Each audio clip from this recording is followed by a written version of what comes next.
share this video because Victor Ajagwada Achalugo foge Emmanuel Ezuma Nwada Achalugo foge ndewo Mazi because share the video, invite others to join us. Today asim ka omaka melo no ncha ihe unu n'anya unu ga-afụ that na this month bụ month ike. Month dazi month onye ọbụla bu n'obi. Month ihe ọma ga-eme. Ịghọtago? Month, that is month a lot of things ga-eme. Biko no my people. Can you be focused? Can you jidesi obi anyị ike maka na chifola afọ efogo nkwo. Ịghọtago? A lot of people na-agba mgba maka na asị na Mazi Nnamdi Kanu ga-eme appear na court on 15th of this month. A lot of people wee na-agba mgba, wee na-agbagharị ekperima na ndị otu ebidokwana again. Ha ebidokwana ịtụpụtasị ụmụ all these doctored videos and pictures from video, not pictures. As in ha ebidokwana na circulate nonsense na eni ihe ha bupụtara. Look at what they brought out this time around. Na eni ebe egburu onye amị asị that na egburu ya egbu towe na checking point ọkwa ifuge maka na ọ nụchatara that na onye ndu that na ọ ga-eme appear na court this month. Ekperima ebidogo o bupụtaba na ụmụ nonsense propaganda because he is not happy that na onye ndu ga-apụta as in that na onye ndu ga-apụta na court this month. Ọ chọghị ka a hapụ onye ndu. Simon Ekpa is not happy that na Mazi Nnamdi Kanu is going to join us again. Obidogo na-ekwu na-aba o nwere ihe o dere today. Let me read it out for you to hear it. Ekperima ebidogo na-aba na obi, that is obi na-enu inu. He don't want Mazi Nnamdi Kanu to come out. But n'ihe a na-ekwu bụ that na oge elugo na akwa mgbochi a ga-ekewa. Akwa mgbochi a nke ji that na Mazi Nnamdi Kanu apụtabeghị. Data akwa ekewago. Ifuge. So Simon Ekpa is doing everything possible. That is ka ọ sabotage Mazi Nnamdi Kanu ka happy release ya.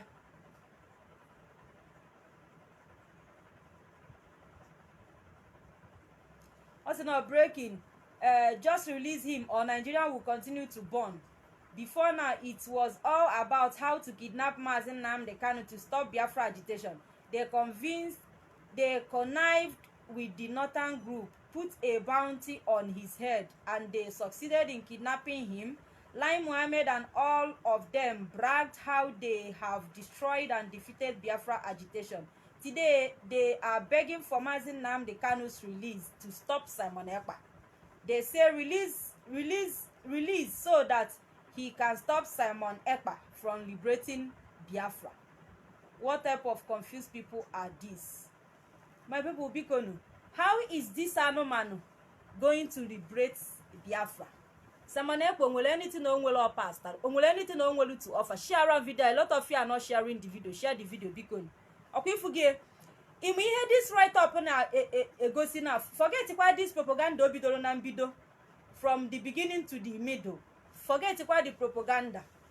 Ihe ọ na-akọwa ebe a nwa bụ that na ọbụgoro that na hapụ Mazi Nnamdi Kanu, as na Mazi Nnamdi Kanu is not going to stop him. Nyanwa bụ Simon Ekpa. Onya bụ ihe ọ na-akọwa ebe a nwa because a lot of you ada aghọta ihe ekperima, that is ebe ekperima na drive jetu. Ọ na-edobarụ that na ọ bụ na hapụgodu Mazi Nnamdi Kanu. Maka ọfụgo that na ugo ebelugo na mgbagbu. Na ọbụgo that na hapụ Mazi Nnamdi Kanu, that Mazi Nnamdi Kanu cannot stop him. Now look at alụ Simon Ekpa na-eme na our land. Just get in at this voice note. Okay, no ihe Simon Ekpa na-eme because I said that na ọdụ ha aware of the kidnapping a na-eme na banyi. Just listen ka enụlụ ya. This boy, I don't know. Ama m ihe nwere ike ime Simon Ekpa. This guy bụ nnukwute onye oshi. Simon Ekpa that is a born thief. Ụdị oshi ọ na-ezu, I don't really understand. N'enye, gee ntị okay no. 11 million. Every case all agba m. Enwere ihe ọ na-agwa m. Every case all agba m. They on board now. Case of 11 million naira. Amadu Menonia. Another case. 11 million naira. Mechakwa after Ghana put 11 million naira you the person. Yeah. So your case is on now. And that's last Simon Ekpa they are aware of that case. Hey, Inuliana. Inulia this guy kwuru na wait, let me repeat it again because you mana Gebenti ihe abu see this thing na leaked audio. Gebenti na genti. Na enwere ihe ọ na-agwa m. Enwere case ọ na-agwa m. They on board now. Case of 11 million naira. Amadu Menonia. Another case. 11 11 million naira. After Ghana put 11 million naira, you could the person. So your case is on now. And that's last Simon Epa they are aware of that case. So Simon Epa now do. Ellen de Jerija. Simon Epa they are aware of this case. This kidnapping business I make it another. That's not Simon Epa they are aware of it. Chineke melo mmadụ ebere. Ọkwa na afụ n'ihe a na-agwa gị na ifu n'ihe Simon Ekpa ji agba nikanika ka hapụ ịhapụ Mazi Nnamdi Kanu. Simon Ekpa chọrọ iji this opportunity ka o bube ego. He doesn't want Mazi Nnamdi Kanu out. Na ihe ọ na-eme na be anyị kidnapping business. Ka a na-agwa gị Simon Ekpa na-alụ agbata eke with kidnappers. Ọ pụta ọkpụrụ Biafra n'ọnụ ọkwa ịnụ gị na that's not that ịnụrụ ka akwarụ Chinasa Nworu the way of this case ịnụrụ ka ekwurie ịnụ ka akwarụ Mazi Chike dozie m ọkwa Simon Ekpa ka ịnụrụ akpọrọ hie na-enye enwere ihe ọ na-agwa m enwere case ọ na-agwa m dị on board na case dị ihe case of 11 million naira amadi menụ ya another case 11 million naira mechakwa after Ghana pụtara 11 million naira ebukwara the person so your case dị on now and that's last Simon Ekpa they are aware of that case. So Simon Ekpa na aju Ellen de Jerija. Hey, ka agwa the group Jerija ka ọ nalụ his own share. Ọkwa ifuge na other way of it. Other way of that case. Ka agwazie the group of people jeje made that thing. Ka ọ nalụ his own share of 11 million naira. In ania, onye na-eme agbata eke with kidnappers. Onye ahụ na fight for Biafra. Chineke ga-abụghị ọnụ. Meanwhile, say that Simon Ekpa is a piloting affair of Biafra. Chineke ga-akpọrọ ọkụ. Ọ na-afụgie. But my happiness is that now. Chifola Afefone nkwo. Mazi Nnamdi Kanu is going to join us. I will sit here. Can you get that thing? Simon Ekpa ga-agwa onye ndu. No ya mere o ji wee sabotage ya. No ya mere o ji wee say that na the leadership, the structure set it up. Na ha bụ ndị oshi. Mma ya. POB, one family. IPOB, one great family. Great Biafrans all over West Africa and all over the zoo. I bring you greetings from our leader, the great prophet, Mazi Nnamdi Kanu. I bring you greetings from the head of the Directorate of State, Mazi Chike, and again I bring you greetings from the Deputy Directorate of State in the person of Mazi Anthony Chupemeka Nzurubike, and all our leaders at the highest echelon of this novel, undefeatable, disciplined organization that has championed this cause to set the black race free using Biafra as a case study. This is the month of November. We're still in November. I'm making this voice note to respond to a popular demand. People have been asking questions. What is the ESN emergency fundraising all about? The ESN emergency fundraising is a project designed by the Directorate of State. The command came from the highest hierarchy of the indigenous people of Biafra worldwide. So this order was given by the Directorate of State for us to raise funds to prepare our students for the task ahead. In case you're not aware, time to leave the zoo has come, and the DOS has done the needful in terms of diplomatic engagement. So where we are now is left for us to get ready. Our foreign partners are ready. And the truth of the matter is that we're no longer hiding our activities, our operations to leave the zoo. Time to leave the zoo has come, and nothing will stop it. At all. No man born of a woman can stop Biafra restoration. We have resisted unto death.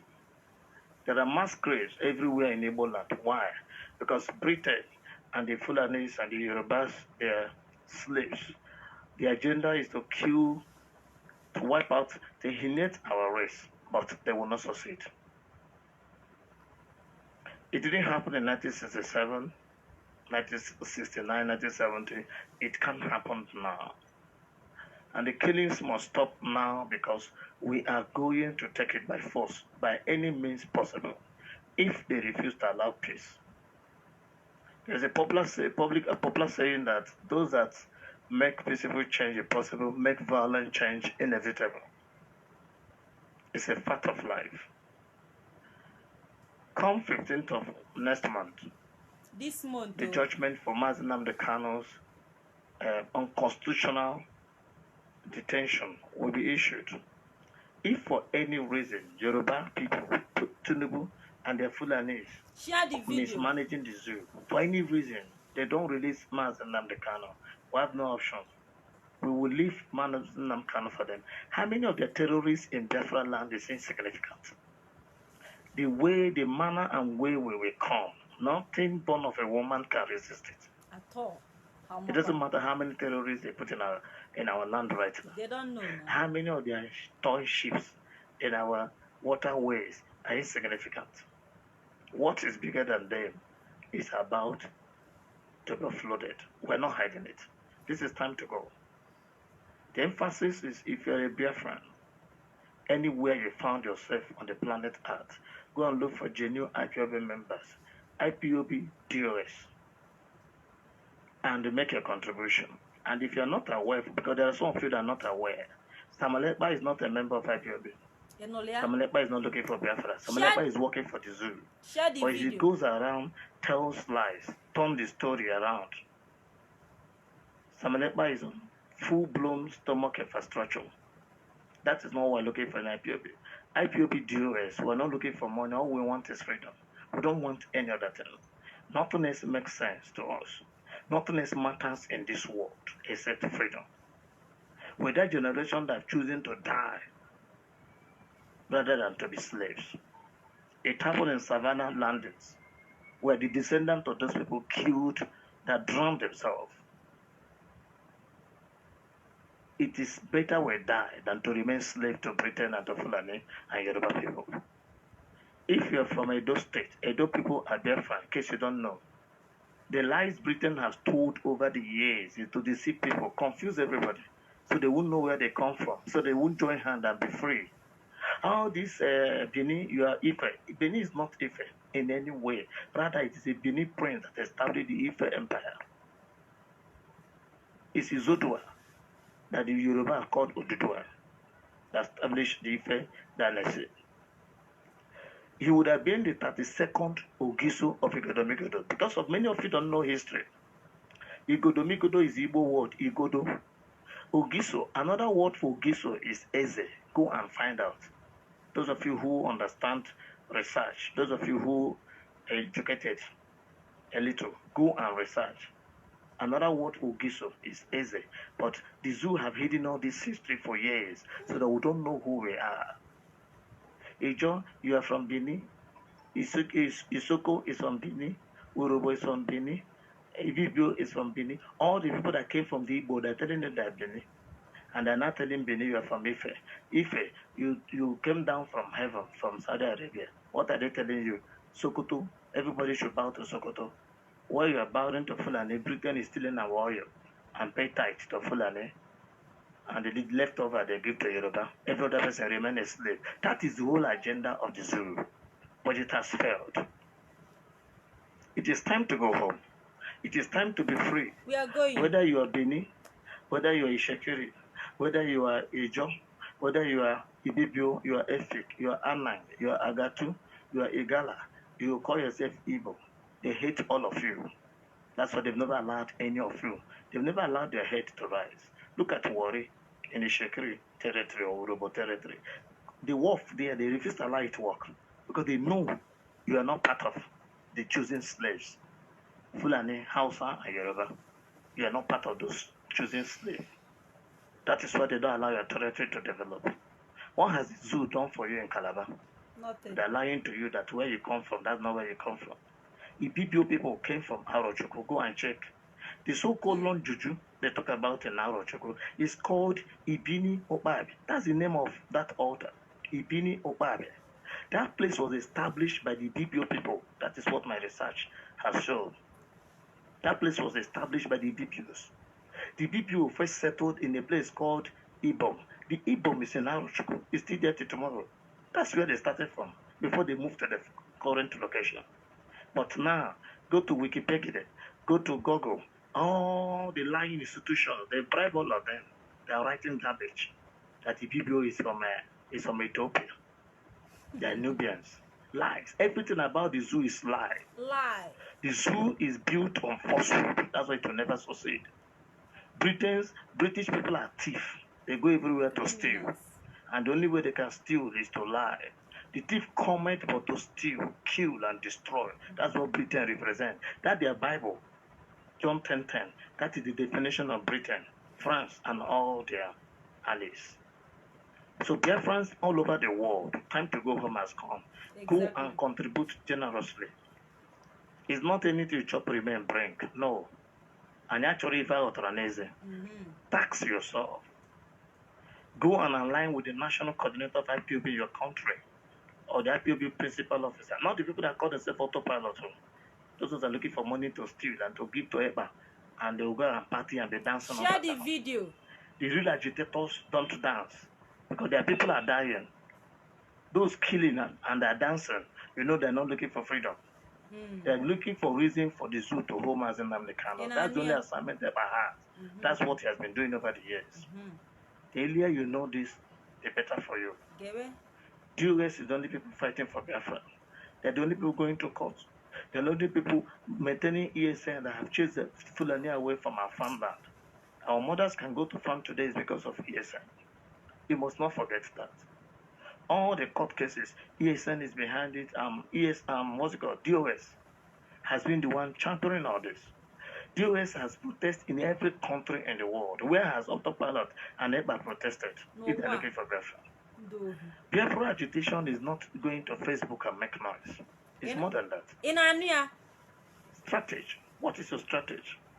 Ambazonia has not succeeded today because of the strategy they employed. Go and kill. Give the enemy reason to take over your land. To invade your land and kill. That's what Hope Uzodinma and EBA Asari Dokupe, that's what they're trying to do in Imo State. Keep killing every day. Give the world a reason to say that Igbo land is a siege there and is IPOB. That's why today the military command will be calling EBA head of IPOB, and will tell them, IPOB tells them that we don't know him, he's not Papa First. And they're still giving him title that doesn't belong to him. Why?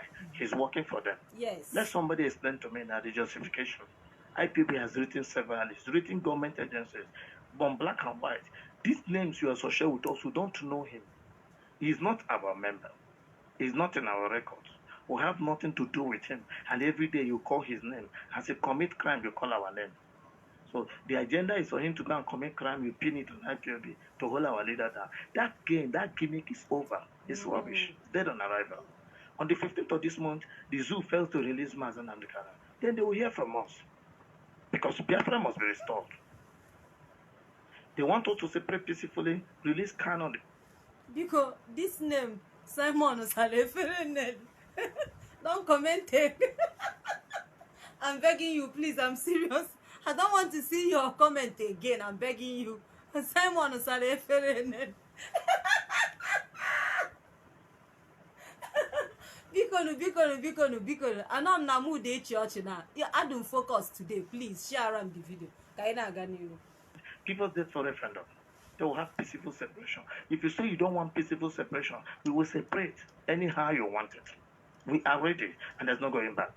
So please, Biafrans, wherever you are, go and donate generously. Something is going on. Something is cooking.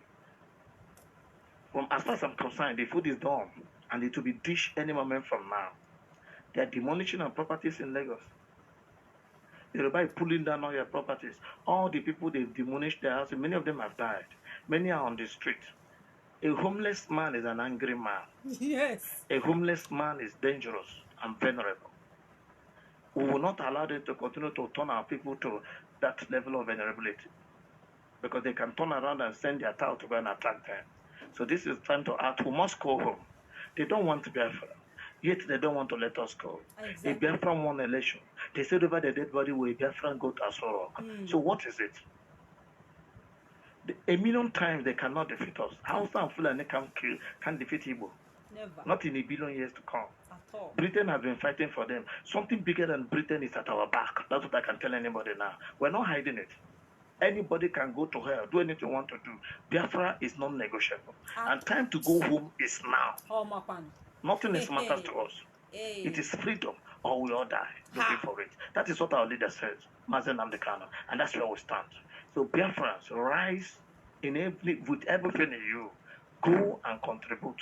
Look for IPOB principal officers, IPOB DOS, and make your contributions. We're almost done. It's just for you to participate and be part of what we're doing. And anywhere you contribute, give them your names. If you like, demand for receipts, they will give you. Because in Biafran nation, all the people that have done this will be honored. So I appreciate all of you because the responses is enormous. It's been a positive one all over the world. IPOB is contributing, doing fundraising everywhere in the world, in America, in Canada, in US, in the UK. On the 18th of November, we were in Padova. We did fundraising publicly, and Biafran television has been opened. So we're ready for the uninvitality. Anything they want from us now, we're ready. This is not 1967. It is time to go home. Biafrans start going home little by little. What they do with the EPA and do with all the criminals in Biafra land is to make the place unbearable, make the place put problem there so that people will not call home. We have conquered that nonsense. So everybody start going home and contribute so that our students can do the needful because the hour is now. We are on the 11th hour. God bless you all. I remain Jesse Onyoko. Jesse Onyoko is Deputy West African Rep and the Zulu National Coordinator of IPOB worldwide. God bless you all. Shalom. The people Simon Ekpa is working for. Nigeria, Britain, their life is like a John 10:10. Those of you who now go Bible, no my John 10:10. The same lies that Simon Ekpa ji wepụta. Ama Nigeria ama as in do kuasi. And the inaya today for that na Simon Ekpa ji asi wepụta. All that lies Simon Ekpa told. All the whole lies till today. Onwere nke be eziokwu. Owetenwure evidence. Onwe evidence of those lies. Onwe evidence o ga-eji back here up share around video. Okona fuge. Simon is a liar. Nigerian government, they are liars. Otu aka ha si egbusisi people. Otu aka ha si atụ asị egbu eba asị na IPOB. Upon that na Mazi Nnamdi Kanu nọ n'ihu ha. Gwa enyi nna ya Baribe. That na Simon Ekpa is not working for him. Simon Ekpa is not representing him. Simon Ekpa is not a member of IPOB. Mazi Nnamdi Kanu made this clear. He even told them there, enyi nna ya Baribe, he came out and broadcasted it everywhere. The whole world knows that na Simon Ekpa is not a member of IPOB. Simon Ekpa is not representing Mazi Nnamdi Kanu. Simon Ekpa is not fighting for Biafra. They made it known, yet they are busy giving him the title that did not belong to him. Leader of IPOB. Kebe Simon Ekpa bu leader of IPOB. Nigeria is a failed state, and the earlier you know that Simon Ekpa is working for Zoo government, better for you. Simon is Nigerian government agent. Yes, he is working for them. That is why he came out with lies. You know, in IPOB, we don't know how to lie. We don't know how to tell lies. Anyada atuasi na IPOB. Before we lie, ono ane shake ya jigi because anyama kesi atuasi. Mazi Nnamdi Kanu ono funu ge about lasi. Omenu go video delete ye. Omenu go video put the following day. Say that's not a mistake. We don't do that shit in IPOB. We don't do that. Simon Ekpa came out. Wejila our people we scattered their brain because some of our people now like us.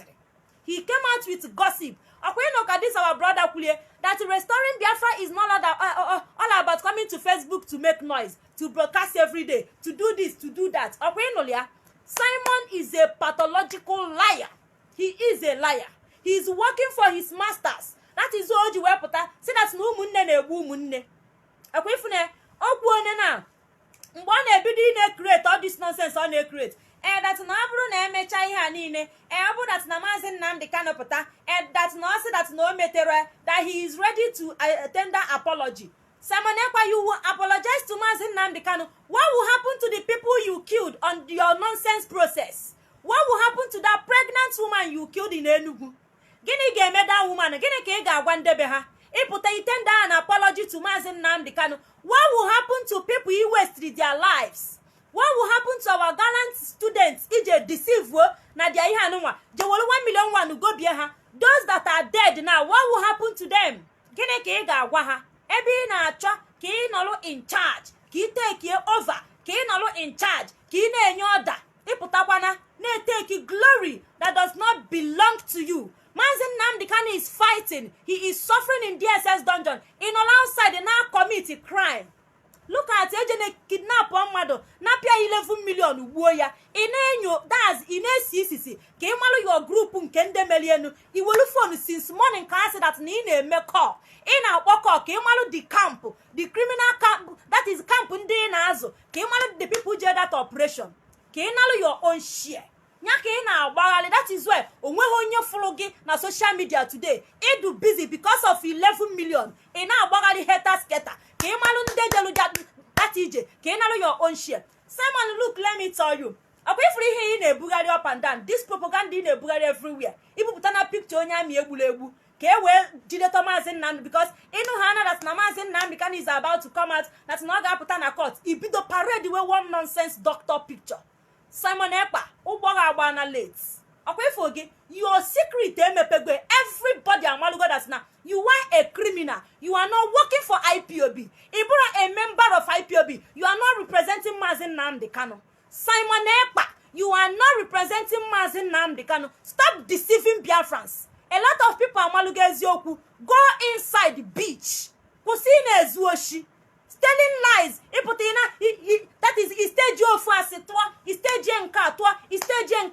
Simon Ekpa, you are not representing Mazi Nnamdi Kanu. Go and sit down, bitch. Janadana. Kusina amigali zine. Simon Ekpa kusin migali. Kusine bugadi propaganda everywhere. You are a criminal. Everybody afugogi. Akwifune ina he wiwe no nye ndu ga apụta share video because share the video that no nye ndu ga apụta ina amigali. You are not happy. Iduro happy.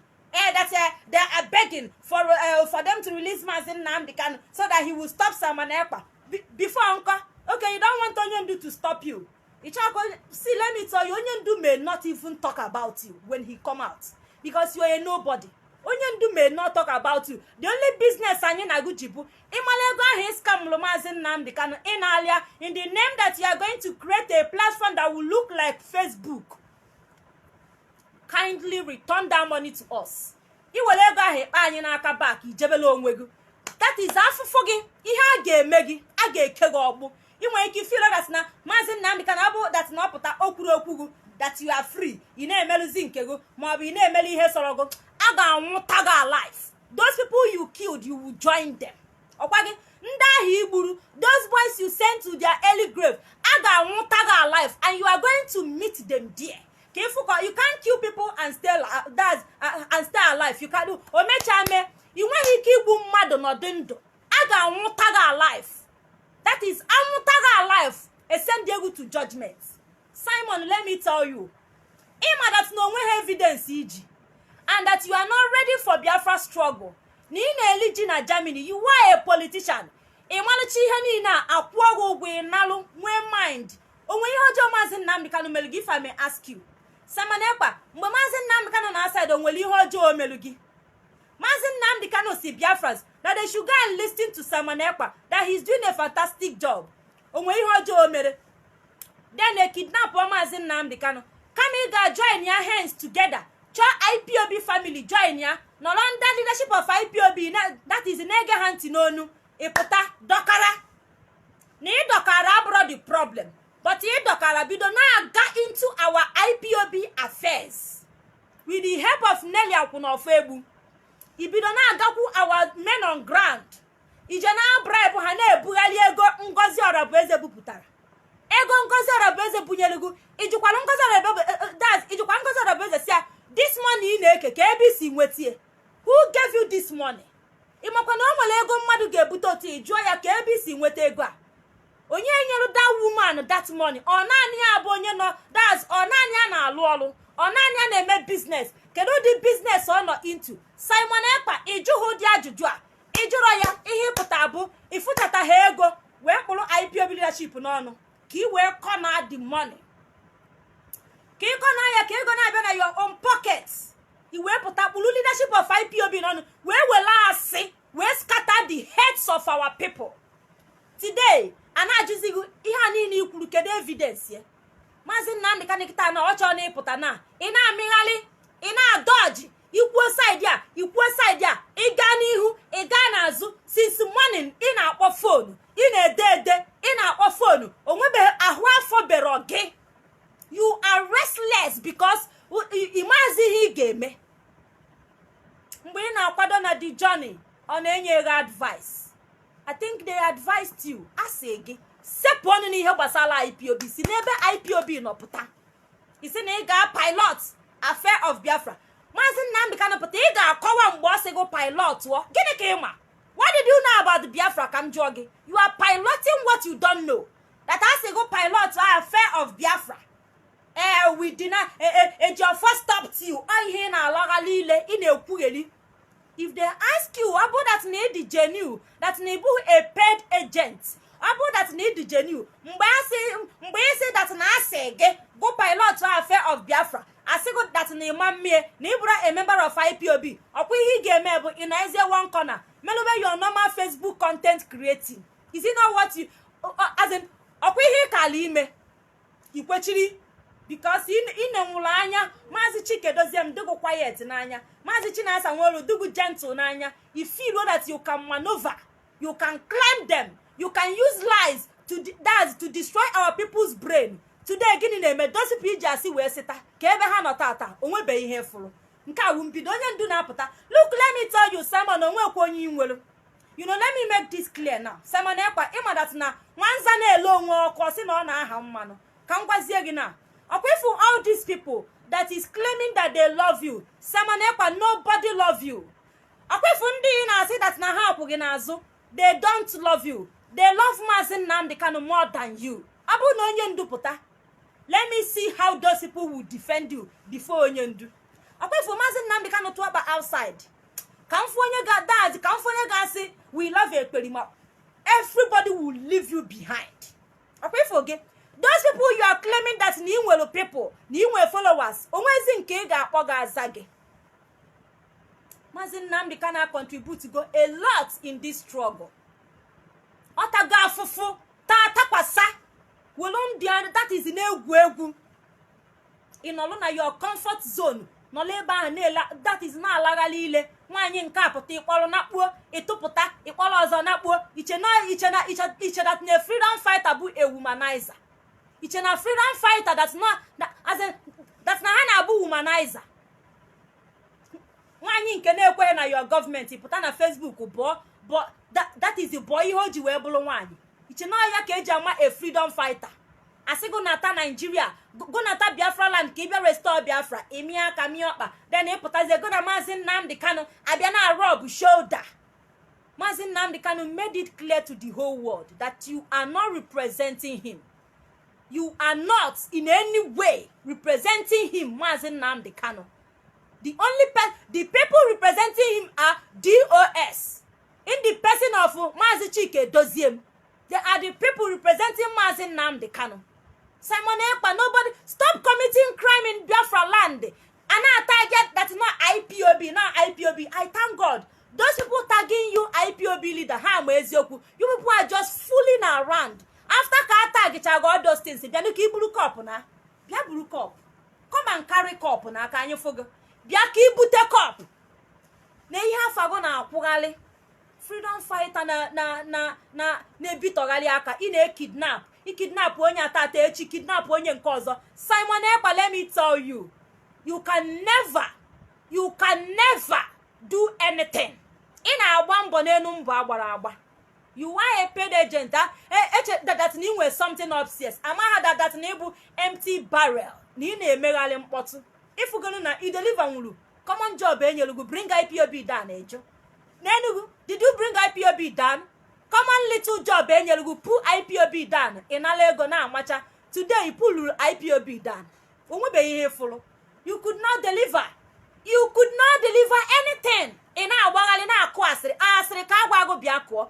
Ha say you go and pull IPOB down. Okwe he kali me besi imecha chanda ife. E kali bia pull anye down na. Okwe nyandu na apota na. Onyandu puta on 15th of December na court na. Obia kwo ihe anye ga anu. Or with your help. Is it with your help? Onwele ego to ili die. For the past 2 years plus Mazi Nnamdi, how much have you contributed? To support. To support. Or you na Facebook, you know, kidnap. Come and kidnap me. I am available. Bia kidnap me na monitor godum. Each time in the video, you are monitoring me. Come and kidnap me. Onye nzuzu na IPOB ki ga-emecha ihe kwete that no na-eme kwesi imecha chanda ife iche na onu iche na eji onu eti azu n'ofe ngwanu na okwa imenenu try go na okwa ifugo why kidnap go no that is if pull go IPOB down. You have succeeded in pulling IPOB down okwa abi mebe mkpọtụ ebe a ka ị ga na onye ndu apụta na-eme mkpọtụ continue making noise. Just small tax enyelu gi ina agbaghali igbaluje ebe eche na ebu mmadụ afugo na that na ebu chaff onwe na pass taro oji onu so onu ka ị na make nothing. Ipotesi this criminal want to run away from Nigeria. Onya na enye contract nya pulo IPO. You are not worthy. Even though was like ka go we nwe class self when dey pass taro. You are just a gossip on social media. And now Kugari Asri everywhere. Look at her. She wants to run away. Oh, nyane nanya. Nay her way. Ipob little boy and a Kansi. Ijide career that boy destroy ya. Kansi name comedy name that's name tough ma. Ije fake ya he's kidnapped. Because you and fake life both 5 and 6. You went and fake kidnap of that boy. Oneko Kansi the comedy boy. Kansi. Kita look at it, but that is look at where you you considered yourself. You considered too low. Look at you. Ina Amingali Kansi the comedy boy. Kansi said, I am the good boy. I am the good guy. Yes, we are getting there. Even little child is speaking good of Samanekpa. Look at Kansi. I can never condescend too low. Go where that's not pass message. Maybe well wait to that is condescend there to the extent that na Mazi he na eme ira sago ebe na achu leadership of IPOB ebe na achu barrister Jiofo ebe na achu IPOB kipu lo dan na emelogo gene gini ke emelugi. What is our offense? Ajuogo na gini na eselugo na nwunye Mazi Nnamdi Kanu onwero gini na esego na umunne onwero gini na esego na leadership of IPOB onwero gini na esego na Mazi Nnamdi Kanu onwero gini na eselugo na IP onwero. Ikuloto condescend here. Come you maintain your lane. Nemelo nwoge expose neme ejo that na never you can never that mecha chanda ife imegonu akwa ifuge I disgrace go onwegi ekwo no onwego na Mazi Nnamdi Kanu puta that ni na ebuputa doctored picture it can never stop anything. That ni na egosi onye ami agbala egbe gbawa ya isi ogbasalu ha anyi amalugo nke beziokwu na ibuputalu police na the boys ejidere your boys because agwa na ekwe. Wait, let me play that video ebe ahụ say that na are responsible for those ndami a na-egbu na Nigeria egbu ha say na ta ha egbe. Let me play that video. Let me play it so that konu we nya because him na ekwe oduke ya say that na in make up stories. Him na o mecha video before you know it to delete ya. O ma na m na capture everything. Someone ekpa video go. Don't worry. Akwa delete the page. Cool o down. Anyi na ge. onwebedo ebe ijere onwebeghị ihe ifulu nke awụ mbido anyị ga-emerọta atụ ị ga-ama that na ndego na ha na-emekọ ihe na ha do wise ị na-feel that na edo smart you a smart guy imechi deny ya ọ ka isi wee sị that na unu ego ne worship imecha pụta deny ya isi that na ga-enweta that na ị ga-enweta Biafra between 2020 and 2022 iche that na anyị ga-echefie ịma ha that na anyị nọ na-eche gị ngwa geenụ ntị na the video.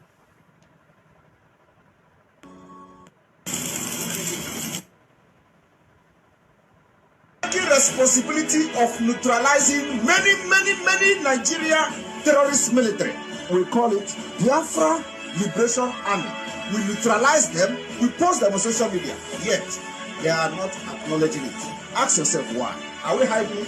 We are at war with them. We neutralize them when they come to kill us, we kill them. And we measure how many of them, and then we post the ammunition and the arms we recovered from these terrorists. We recovered the horses, we recovered machine guns, we post it. Have you seen the reporting that the Biafra army did this and did that? No, they still target gunmen. Have you seen anything like that? They are still targeting what the army I am leading, taking responsibility of this particular security in Biafra land. I'm taking responsibility. I said Biafra Liberation Army neutralize Nigeria army, kill them who come to kill Biafra. We recovered ammunition, arms that they used to come to kill us. We recovered their vehicle. We posted it. Did you see them reporting? No. Did you see them write, Biafra Liberation? No. They still are writing gunmen. What is gunmen? We have a name. Our names are Biafra Liberation Army and Biafra Resistance Fighters. And Biafra Navy, the Black Marine. Why? Ifuge no anyanwa bụ onye do responsible for killing army and police na Biafra land. IPOB enwe business of whatsoever with Nigerian army and Nigerian police. We don't have any onwe ihe gbasara anyị gbasara ha. They are not the Biafra we are fighting for. Ask me now how this picture now, this onye army kita no nwa ha gburu na. Jụọ m ka this picture si wee, gwa m ka this onye army na si wee jide Biafra. Tell me how this army man now, if I thought that's not how Bulonia and Ezioku, one can this man now see where problem of Biafra. Keka this wretched man, Kitanwa, this a nobody. This wretched army man, Kitanwa Habuluna, look at his neck, or Baroba, Ebenine. Drum ka this man who see where problem now, Nyela na Biafra land. Keko si weburu, as in Keko si buru this man who Biafra and fighting for. Let Simon Ekpa go down to Abuja. Nyaburu, this is woto jeba Abuja. Abuha na abawusi army, Nigerian army that is in a feed don't want her from hand to mouth. After na Facebook post what is going on here? What is going on here? Inupam, what is going on here? Onye nzuzu. Neya, wanka this okoko onye army na si weburu problem nyela anyị geji restore Biafra. We are restoring Biafra. We don't have any business with Nigerian army. Nigerian army, they can never stop us from restoring Biafra. Ndai na hangwelo kubu Nigerian government. Not wretched Fulani boy. If you get na, someone na brag na agba no kirikiri, ama kwa ebe ọ ga-eje nwete Biafra. But he don't want to go there because of getting no ha sendili ya. Obu na obuhu Nigerian government sendili Simon Ekpa ka ni ije Abuja. Oka ni bru woto elu Abuja, but man oje ebe that no ga emebiri his paymasters ife. That is why he is avoiding Abuja. That's why someone ekperima his madness ade elu Abuja. Ebe agwalia face ebu east Biafra land. O ebe nyelie ihe anonwa assignment nya finish here up. They send him to come and destroy Biafrans in our land. Onwe mgbe eji igwe anya destroy ya Nigeria. Simon Ekpa is fighting for one Nigeria. That is why they Islamize Nigeria. Obido na ewutie. That's not on Nigeria to Islamic State. Simon Ekpa say that's na you get sit at home. Abu that's na Simon Ekpa is not fighting for Nigeria. Gini Basalia, Abu na on Nigeria to Islamic State. Is it his business? Is he fighting to restore Nigeria called Biafra? Gini ko putala osio na fight for. Okwa na afuge. My people, here now go no bodas na Simon Ekpa bo onye oshi. this kidnap ha jere make it anwa ha egbuone the man. They collected 11 million from that man and still killed they killed the man. And Simon Ekpa knows about it. Ifune Simon Ekpa knows about it. How na that man 11 million naira. They still went ahead and killed him. Now when you're on the case all Agbam, they on board now. Case of 11 million naira. Among men another case. 11 million naira. After Ghana put 11 million naira, you the person. So now case is on now. And that's last Simon Ekpa they are aware of that case. So Simon Ekpa now do. Ellen de Jerija. Hey! Okay, forget.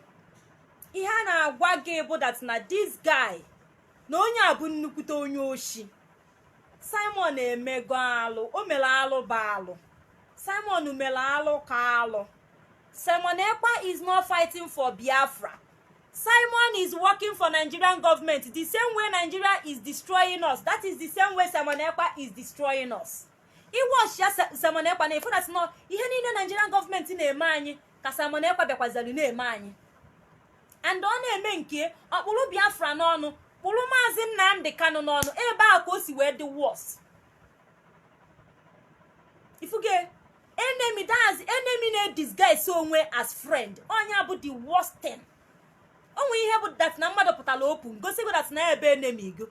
That no than that na mmadụ pụtara na asị go na go na ebe enyi well no enemy ka ọ bụ to you. Ọ chọrọ go ọnwụ. Simon Ekpa is a killer. Onye a na-egbu aṅụ ọbara. Na ihe ọ na-eme obi ana just look at ihe niile cause this thing. Let me play that video that caused this whole thing. This thing Mazi Nnamdi Kanu kwuru. Simon Ekpa wee capitalize zie na ya. Wee kwuruzie ọtọ capitalize ya na those whole thing. That onye ndu ji wee sị, onye ndu jikwa wee kwuo, onye ndu ji wee sị, you must go and listen to Simon Ekpa. What about other ones? What about other videos? Onye ndu say that's na anything DOS said goes. What about them? If you get in a ejizi okwu eje na that side, no, onye ndu said you must go and listen to Simon Ekpa. You must go and listen to him. He's doing a fantastic job. Good afternoon, everyone, and good afternoon, my peer.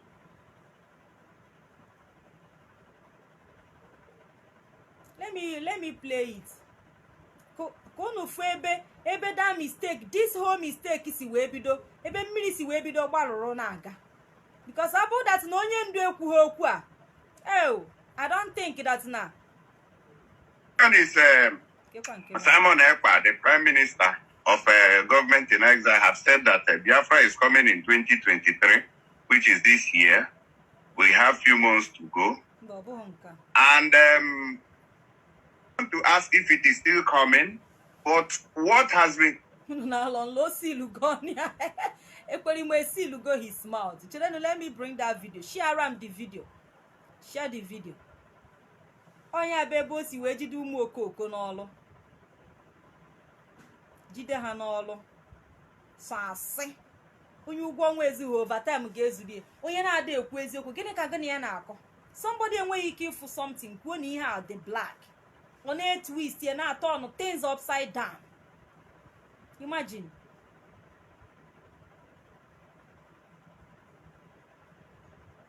Where is that video? Let me look for it. Hey. Was in that video. Ask it.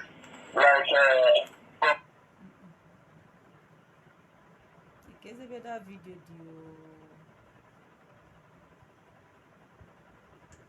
And what is my crime? I had a meeting with all the governors of the South.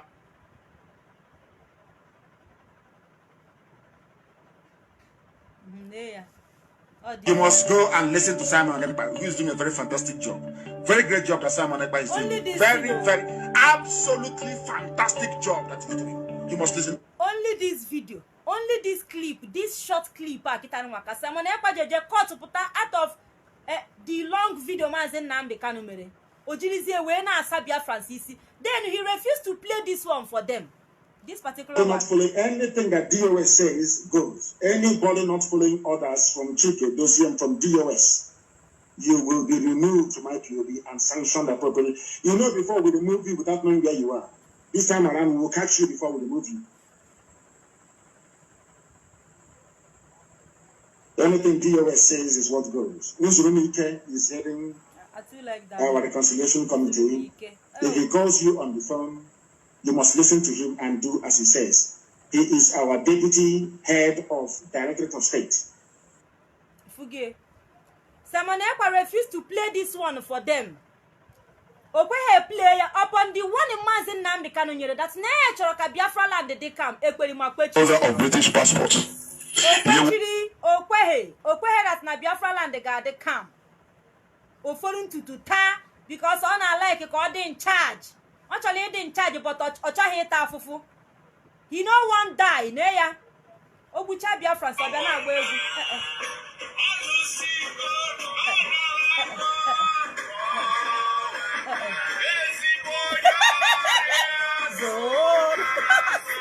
Babu ekwerima.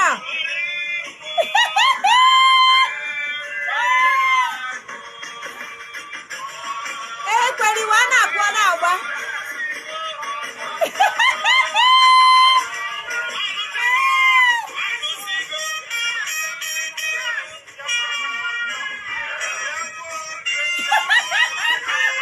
Ana akuri ona agba na enie. Onye oshi azụrụ azụ na enie.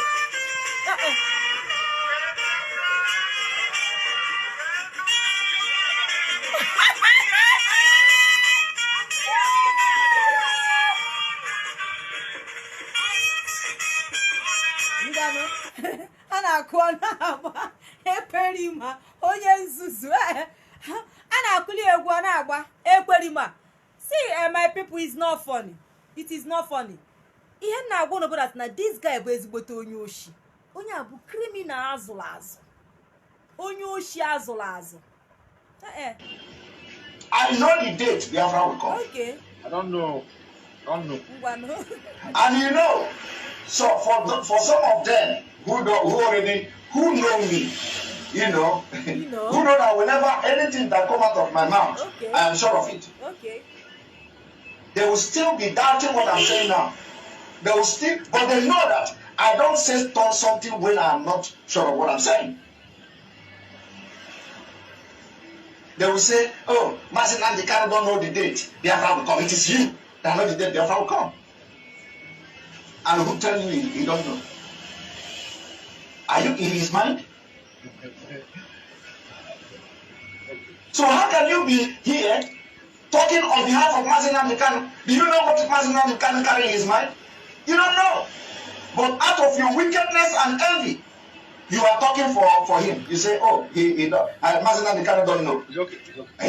It's you that is going to know when Biafra will come. It's okay. I will repeat it again before I move forward. I know the date Biafra will come. I have said it several times. It's okay. Hold on there. I heard you people. I heard you in the. I heard you are church, religious knowledge people. I know the religious people that will be running at us. So my people, na fuge. Ekwerima say that he know the date Biafra will come. Okay, na fuge. Gina Ebi, thank you so much, Mwada. I appreciate you. Share on this video. Ona fuge. Nigeria is not where somebody can stay. If for Nigeria, anything that will see, there is no two ways about this whole thing. Nigeria is gone and gone forever.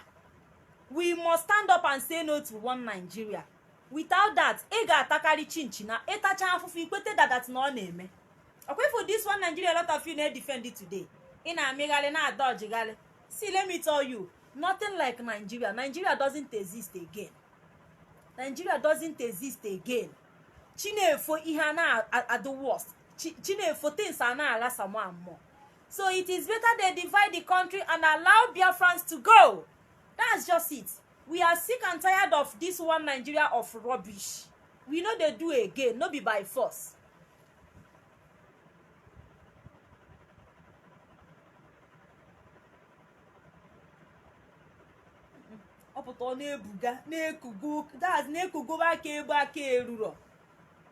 Mazi Kesi.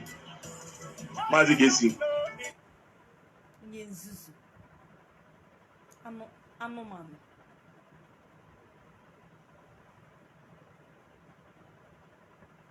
For fact.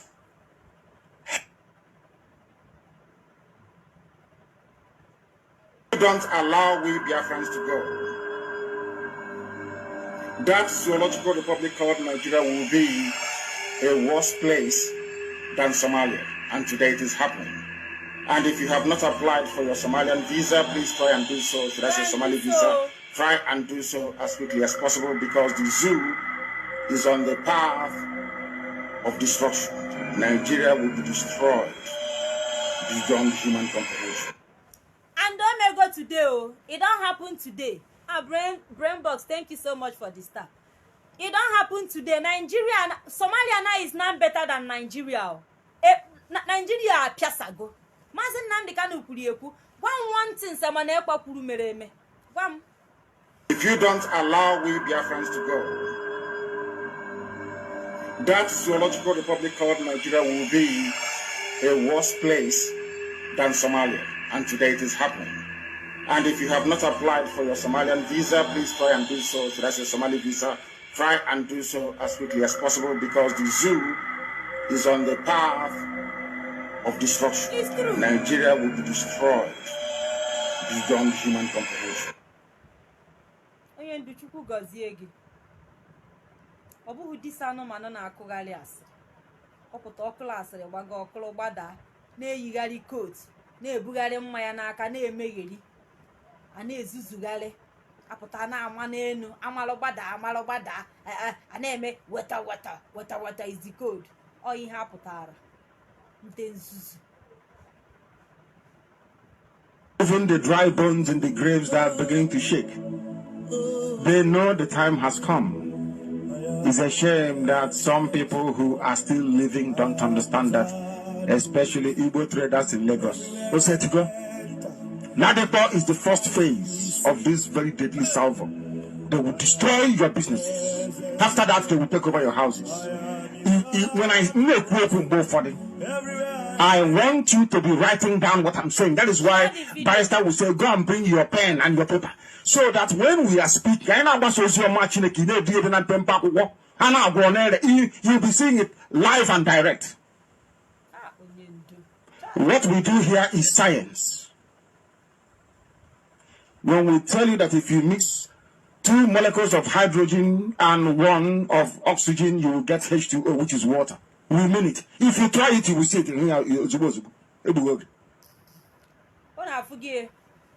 Biafrans, kwado no na, we are going home. Kwado na, the time is now. Oge lugo. Amankwa mi hunu na amegali lo. Kwado, because onye ndo ekuge here. Okuone ma ojiji. Okuone, that is in ekusi ike. Kwado no na, let us go. The time has come for us to go. We are no longer interested in one Nigeria. Don't understand that. Especially, we are no longer interested in one Nigeria. One Nigeria, let us go. The handwriting is written on the wall now. Everywhere now. Zoo, they are panicking now. They are panicking. They are panicking. Unbelievable. They are panicking. Unbelievable. We are live and we are direct. Oberoga, I know my voice here. They are panicking. Zoo is panicking. Zoo is panicking. Ekwerima is panicking. Ekwerima is panicking. No. Ekwerima is panicking. Yes. Onyemuche has come back. Biafrans are coming back to my page. They are panicking. They are panicking. Biafrans will go back to Radio Biafra. Those that Ekwerima deceived, that Radio Biafra, they are gossiping there. They are coming back. Oyendu is coming. Don't worry, they are panicking. Oyendu. Yoruba. It is the truth. I tell you the truth. I don't care who you are. I don't care if you're holding my life, you take it. Unlike Ekwerima said that na Natana Biafra land and I gave Ekwerima boy freedom fighter bikonu. Na Natana life ya ga under threat. Say them go kill am o. Na ha ga na man nata never. I no go. No, I want Biafra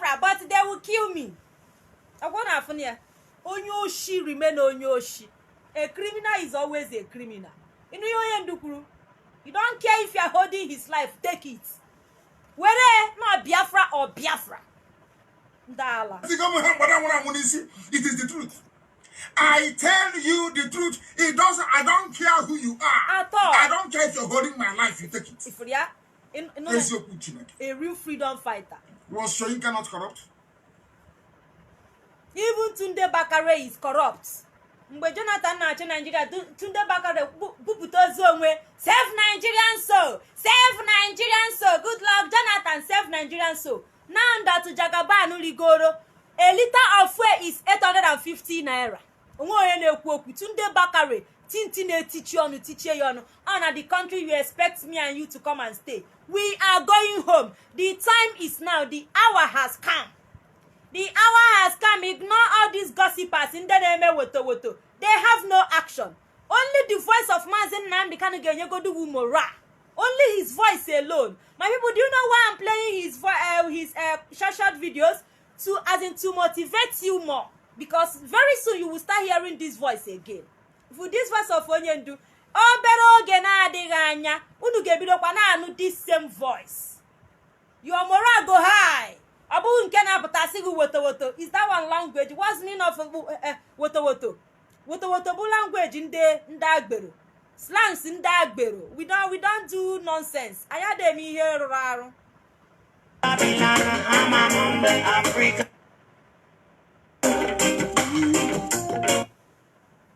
Facebook, because na flag on my video, because no flag my page. I beg you. Share the video, share. Name where did right here no man. So where are the camp? Tell us, where do you guys come? Our camp is there for back of that police station for our camp. How long is this? When you hear my name, who knows this video? Because of Iran. Who knows the video? Who knows the okay, that is it. The way they kill that. Who knows your group, your men follow now. How will I kill them? Yes, now my men will go Holland. The person will shoot the heads and a free man. Free man with the sky and the number one. All these things you put evidence dobe. Makonye nduputa. Ekperima. Ihe ni no ololo. All these videos. That's a safely off ma. No Mazi okay foreign body commander. Imagine. Imagine liars. Okwu asi.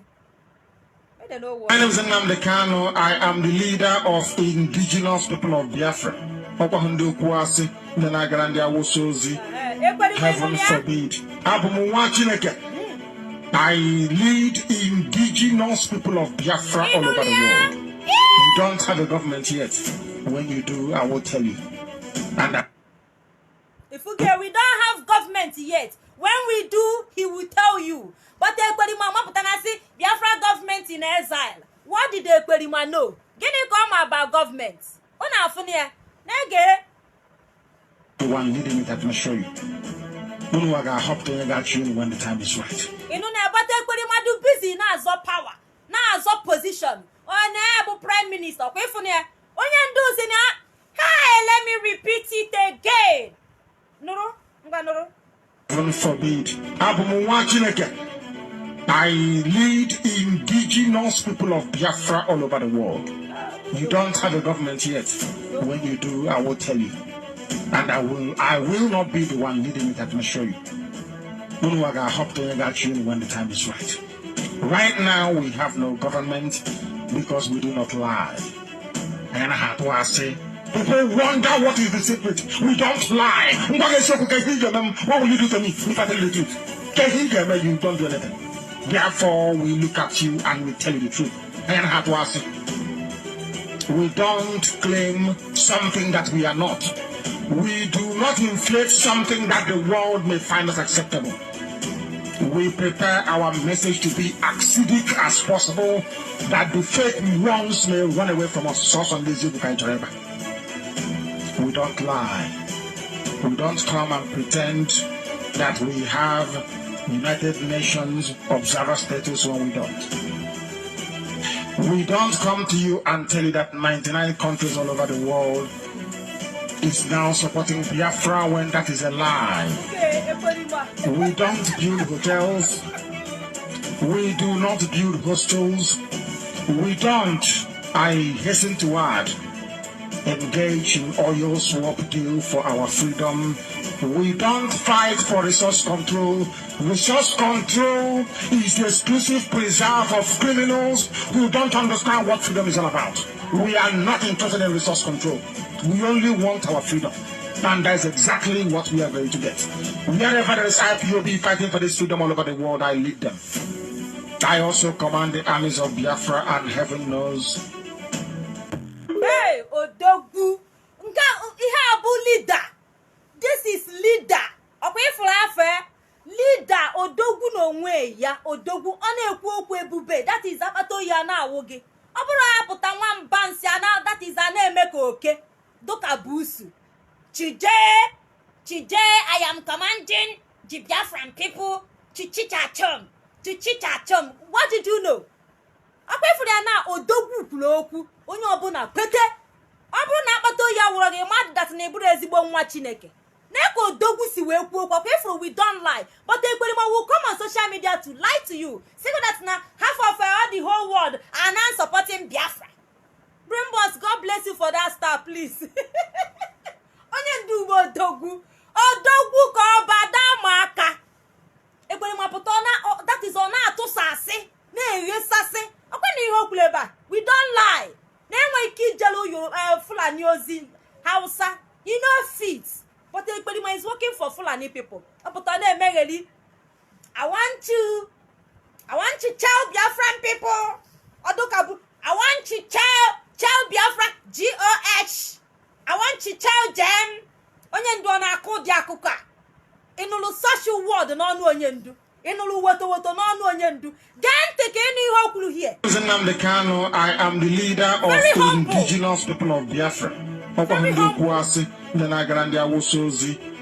Heaven forbid. I lead the indigenous people of Biafra all over the world. You don't have a government yet. When you do, I will tell you. Share the video. And I will not be the one leading it. I can assure you. Right now, we have no government because we do not lie. And I have to say, people wonder what is the secret. We don't lie. What will you do to me if I tell you the truth? You don't do anything. Therefore, we look at you and we tell you the truth. And I have to say, we don't claim something that we are not. We do not. The world may find us acceptable. We prepare our message to be acidic as possible, that the fake ones may run away from us. We don't lie. We don't come and pretend that we have United Nations observer status when we don't. We don't come to you and tell you that 99 countries all over the world is now supporting Biafra when that is a lie. We don't build hotels. We do not build hostels. We don't, I hasten to add, engage in oil swap deal for our freedom. We don't fight for resource control. Resource control is the exclusive preserve of criminals who don't understand what freedom is all about. We are not interested in resource control. We only want our freedom. And that's exactly what we are going to get. Wherever there is IPOB fighting for this freedom all over the world, I lead them. I also command the armies of Biafra, and heaven knows. Hey, okay, Nolia. IPOB all over the world that he lead them. Inulia, Ekperima Potana, Migali, Omanyalobaga, I am prime. What's he from? Spokesperson. Mapuru to Prime Minister of Biafra. I'm of Yabiano Buru Prime Minister. Go the Kana Janubika, Chineke got Wogoko. Okagoma, Ketepaga Wabigile, Ibu Prime Minister. If God that's naturally him a Prime Minister, or even get man on Kete, na Biafra Lando, Lube Simon. He was a prominent man na Atunyego, na this Biafra struggle. Someone else potakle mo, that's not does it, that's not getting you here na Biafra currency. Who does that? That is the busu. Chije, I want you all to address me as Prime Minister of Biafra. GOS, we are doing vote of no confidence in GOS. Anu ofia. Kete baga wabu. Neka leaders yekwoku and naga he lead unu no unu ga-eji aka unu hapụta onye ga-abụ leader unu. Onye ga-abụ president unu. Okwa ịnụrụ ka okwulie. Ibi ebe a na-amịgharị ka oke ịpụta na ya on the right of every Biafra person. Keka voice Nnamdi Kanu cannot voice akita na that's or motivate you na ya. Look at you to kosere. Nobody will get justice. Osno again. Get on The right of every Biafra person. If Mazi Nnamdi Kanu cannot get justice, nobody will get justice. When na pass maga na show off mberu.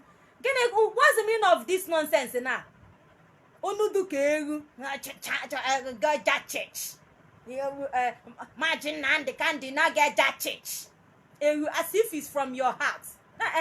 Hello everyone, and good afternoon, my. Nah, because say was support jare. When time of that rubbish. Come on, get out, bitch. Use magic, power, and juju to tie everybody.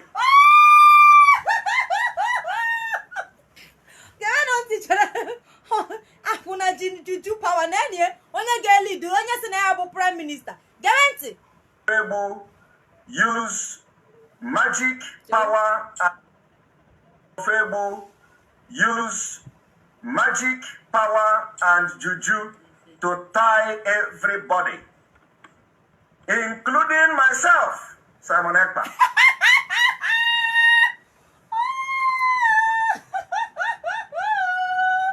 Ekperima. Onwebe ihe furu. Ijori inyo ike. Ewe welu magic power. Come out and explain to us otu magic powers iwe metoge. Come out. Puta bia gwa ụmụ ụwa otu this magic powers i cash ya ge. Ikwure ibule enu akụkọ kọ maka na Nelly ọtọ ya pụta ga ọ gaghị apụta no bịa kọwa ọfụma. Ịpụta ha bịa gwa anyị na ebe ijele ise efele. No ebe ijele ise efele ka eji magic power capture gị. Negi ị na-eme na imo ekwu okwu ewu look at ihe na-emegheri ọmụ na nke. By the time I am done with you, get better that na kacha ma brugo jidie. Don't worry. Even the dry bones in the graves that are beginning to shake, they know the time has come. It's a shame that some people who are still living don't understand that, especially Igbo traders in Lagos. Ladipo is the first phase of this home. Very deadly salvo. They will destroy your businesses. After that, they will take over your houses. When I make work for them, I want you to be writing down what I'm saying. Onyendu, don't mind them. Onyendu, pack your bags. Onyendu ekugo. Pack ya bagi. Pack your bags. Nedi so koko. It's just a prime spot for ambush. I don't know how to. I don't know. All these rats. Agasi. Ama maybe has ya potasi. Nke flow to up that is on it on. And they don't have anything to offer. Neka Mazi Nnamdi Kanu si we na emepesi anyanya. Ihe ni no kuru na today they are taking Igbo properties in Lagos now. They are breaking it down, destroying everything. Onwe onye na ekwu okwu. Mana Mazi Nnamdi Kanu ekwugie since emeye ignore. So my people, I Ghana, Bikonu, we have to go. If you don't allow we Biafrans to go, we have to go. I Ghana no, Bikonu, I Ghana. Everybody go and pack your bags. Kaitido, Makana. We don't have much time. So on this note, name L. Ever come go draw the curtain. This is where I am going to draw the curtain. Makana asinoku aburonni. If you go in Kebezi okwe enugo ya. Malo that na ugebelune na mbabu. So on this note, one thing I want all of us to understand this very evening. We are facing a very formidable array of enemies, both external and within. And we are going to overcome each and every one of these obstacles. That I can assure you. That they may know that the God we worship is an invisible God, not a God that was wrought by the hands of men. For we do not worship idol, and we can never ever worship idol. Is impossible. This very family, this IPOB, belongs to the Most High. And that is how it's going to be until Biafra comes and beyond to eternity. This evening, I want to place it on record that our enemies are intensifying their attack against us from every corner. I am not saying this as lamentation or complaint. I am only trying to prepare our people for what is to come. You are being prepared for what is to come. Share the video, share. The time has come to separate the chaff from the wheat itself. Our march is very, very near. The enemies are trembling, they are quaking, they are doing all they can to try to stop us. But they have failed very woefully. And they will continue to fail. But I want to tell you that we are getting attacks from everywhere. From everywhere, all over the world. Yes, he have last broadcast of Mazi Nnamdi Kanu before they kidnapped him, yes. One in the back. When you want to do careful. They will buy over some of you. Some of you, they will buy some of you over. The spirit of Ipob, Yasika, and Ifajuna are still in some of you. When the time comes, they'll buy you over. I am not doing this program tonight to ask all of you to be strong. I am doing it to remind you, not that if they succeed in buying you over, you're not going to stop what we're doing. You can't. You cannot. Not in a trillion years. But I need you to appreciate one very simple fact. That at the end of this very race, everybody will testify that indeed Chukwukika Biama, the same God of Israel, of Abraham, Isaac, and Jacob, the same God of Ehiri in Aguleri, the same God of Umweri, the same God of Ora-Eri, the same God of Uwe-Eri, the same God of Arochukwu. Not to be known by the true God, one true God. You will know that indeed, not only is he omnipotent, but that same God is the owner of this very agitation. No human being can stop it. We have enemies, and we need to be very, very careful, both within and without. Very, very careful. The next 2 weeks will be very pivotal. Next 2 weeks will be very, very important in the life, or should I say, in this very mission that we have embarked upon. The devil will do everything. And you are going to watch spectacularly how we are going to destroy and shame the enemy. We have shamed them now. That at the end, every glory and adoration will belong to God and not to man. Now let us go and tell you what is happening that some of you do not understand. I want those of you who are hardcore, those who were chosen before you were born.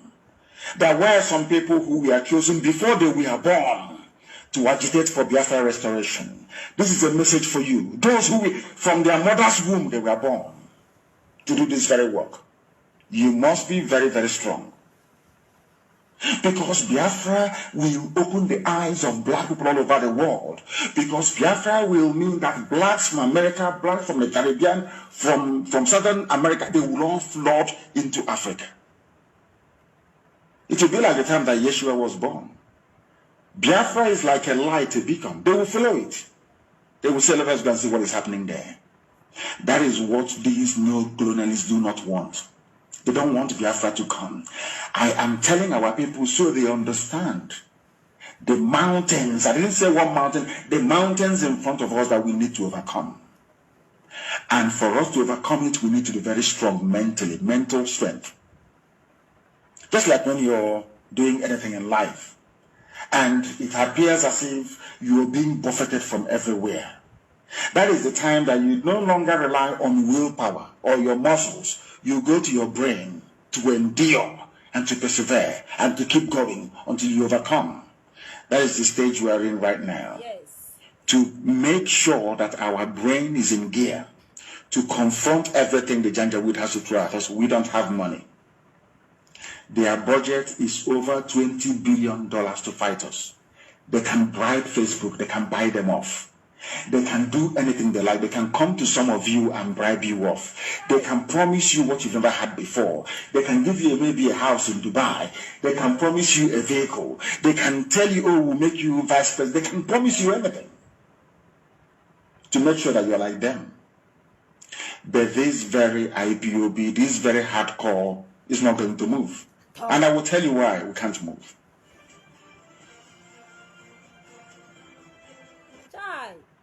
Biafra na go mago na gama bosso Biafra. Biafra na go mago na gama bosso Biafra. Oh, we must campaign. We must continue to campaign for Biafra restoration. That is our NS prayer. That is our NSL.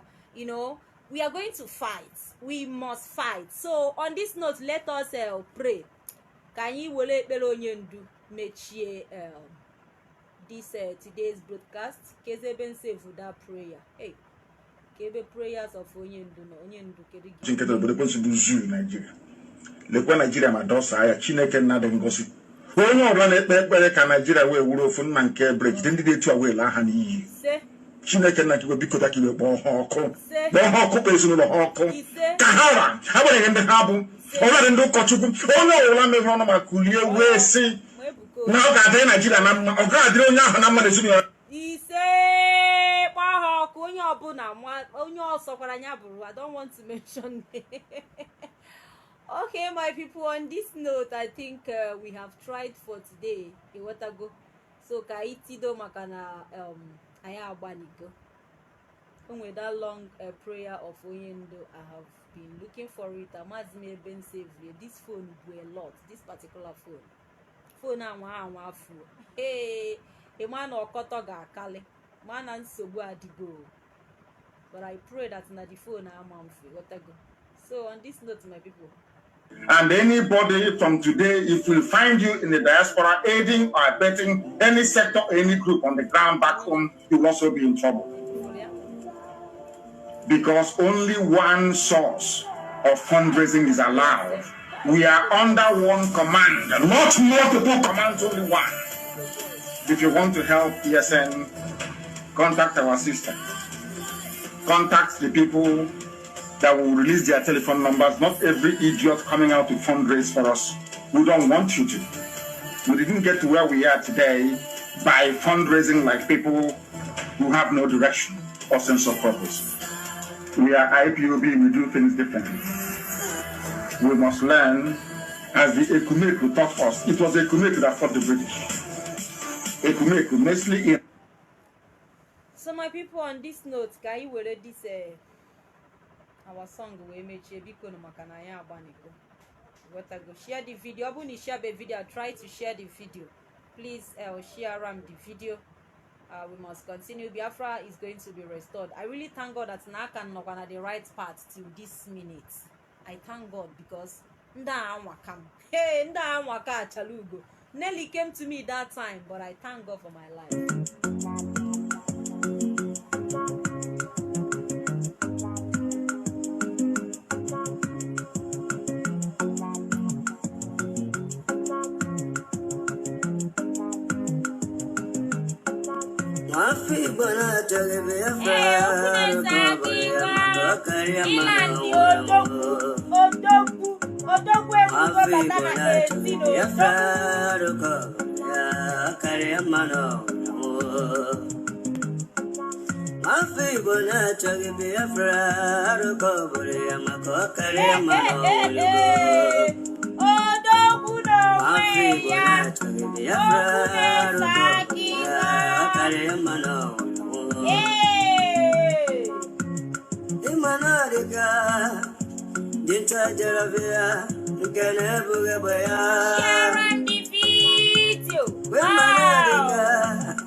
I appreciate you.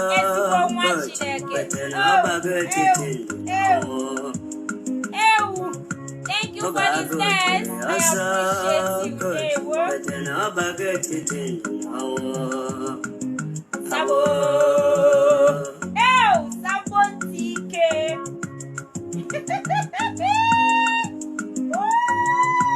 Brother Masikwala Makine Sike Kiweri Sigiru Basabo. Esayama Wanawa. Esene Madam Makiwerendoge Ego. Imanabukage Makiwe Yesedu and Nekero Sabo.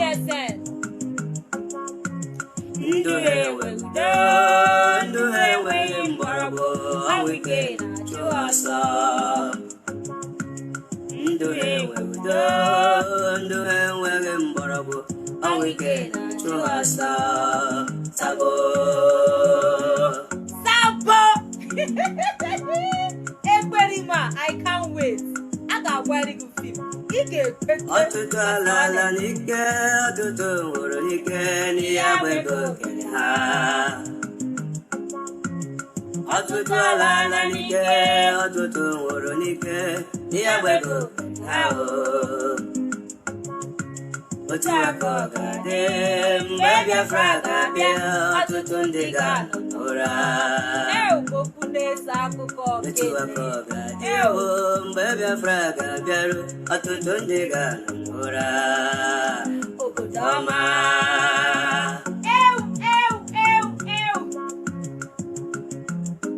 I can't dance. I can't make clothes and I wear. Afọ Igbo na-achọrọ Biafra, arụkọ obodo ya, ọ karịa mmanụ. Afọ Igbo na-achọrọ Biafra, arụkọ obodo ya, ọ karịa mmanụ nwụlụgo. Afọ Igbo na-achọrọ Biafra, arụkọ obodo ya, maka ọ karịa mmanụ nwụlụgo. Nwanne m bịa nara Biafra doo, bịa nara ya ihe wedere gị ma broda. Sinetọ bịa nara Biafra, gọvanọ bịa nara Biafra, ọ bụ ụzọ dị mma. Absọ Sineti bịa nara ya, nabata ya ihe wedere gị ma broda. Ọ bụ ebuzine ndị Imo steeti, hope. Ụwa niile yala ụmụ Biafra ka anyị kelee Chukwu okike. Asị m ụwa niile yala ụmụ Biafra ka anyị kelee Chukwu okike. Onye fụrụ ọnọdụ Igbo bụ ezi anyị Mazi Nnamdi Kanu dike.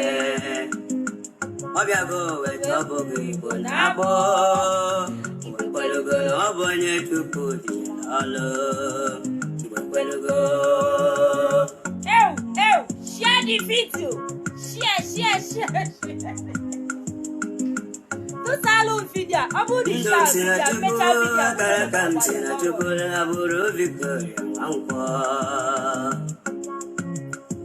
Ndom sina chukula karakam sina chukula aburu Victoria Mankwa. Afamolugo. Nnamdi akene na mbole kololo wepugo. Nami mobi akene Nnamdi akene na mbole kololo wepugo. Noma. There you are.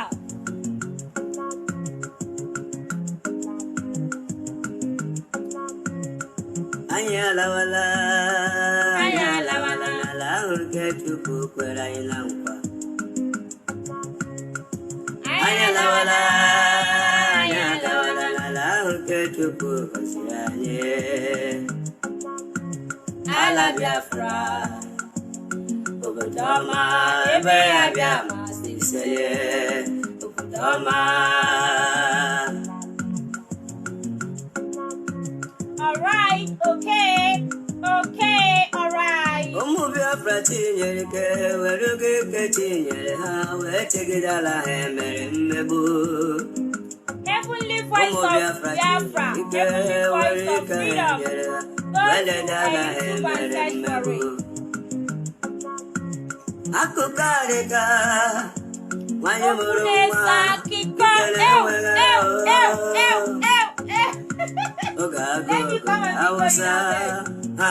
Mata ulala Biafra paraha. Here is our anthem.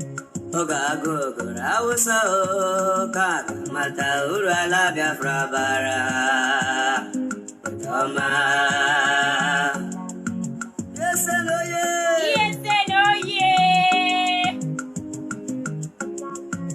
Butuza biago, agone chemba biago. I can see Okune Saki Kochukuba saying no Kochita Kande Mazi, Biafra man, Biafra, I see you. Victor Ajagumada Achalugo Fogi. Ikua Kolam Ugochuku. Everybody come up and I can dance more than everybody. I can dance more than Saki Kokene, Okene. Sunny fit is Mada Chalugo Fugi, Gina Heavy, Gina, I see you. Never go to Mada Chalugo Fugi, they were Esibo Machineke. I really appreciate each and every one of you. Today, we are going home, go and get your things ready. We are going home, the time is now.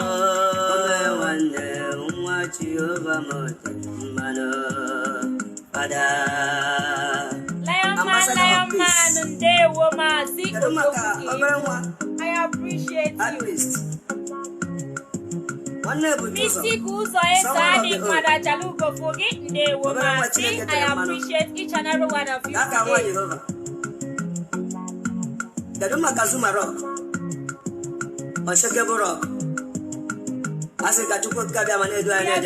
That's my happiness.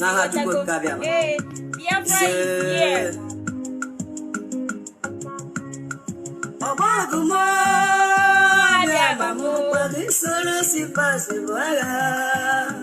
Share the video.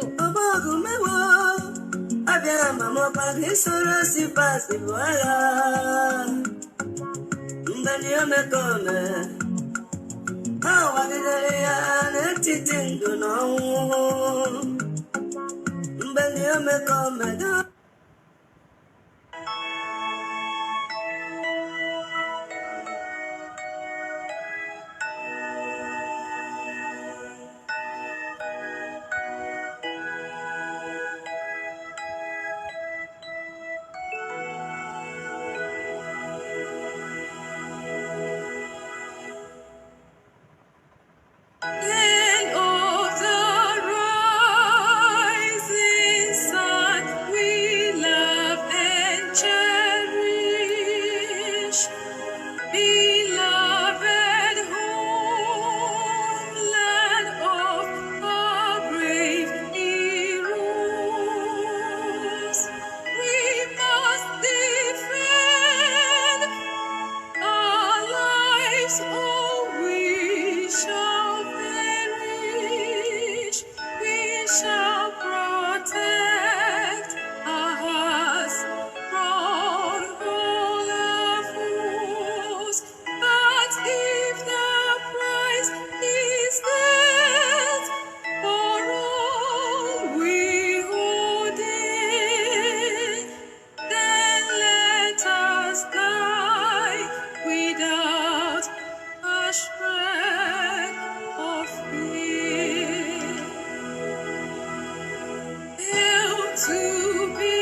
on this note, Bikono, Konyo Obona de ready. The time is now. Mazi Nnamdi Kanu is going to join us in no distant time. You must continue DOS are wise. If you have not registered yourself in any IPOB1 family, please look for one and register yourself. Make sure that you belong somewhere. Make sure that Niso and among Umu Chineke. Abuhum Boba Juolotologa, a bit of chat about Mada Achalugo, Sibam Mada Achalugo. I'm chatting you under the Biafra Liberation Genekos, under Biafra Command. Please go and join IPOB family worldwide. Anywhere you find yourself, anywhere IPOB close to you, go and register because audio came back. Mazi Nnamdi Kanu is coming out in any moment from now. He will join us very soon. So on this note, Bigo, remain focused. Do not allow anybody to deceive you. Don't allow liars to scatter your brains with their lies and deceits. Remain focused. Remain resolute according to our leader. So a guy said that na agwa itinye hije okpa itinye okwu onu. Onwe one of our brother kita on my inbox on WhatsApp begging me for money. Mobiko mu send daily ego that no need the help. I should give him 10,000 naira. Okay, forget our people are suffering a lot. Our people are suffering in Nigeria. A lot of our people out there are suffering on daily basis. Yet they don't want to come out and agitate for freedom of their own land. So on this note, Bikono, you must remain focused. Nothing more. Mwakana pongwada Achalugo. Achalugo ne wara di buruja chacha. Ada Mazi Nnamdi Kanu. Ngwano kemesiano.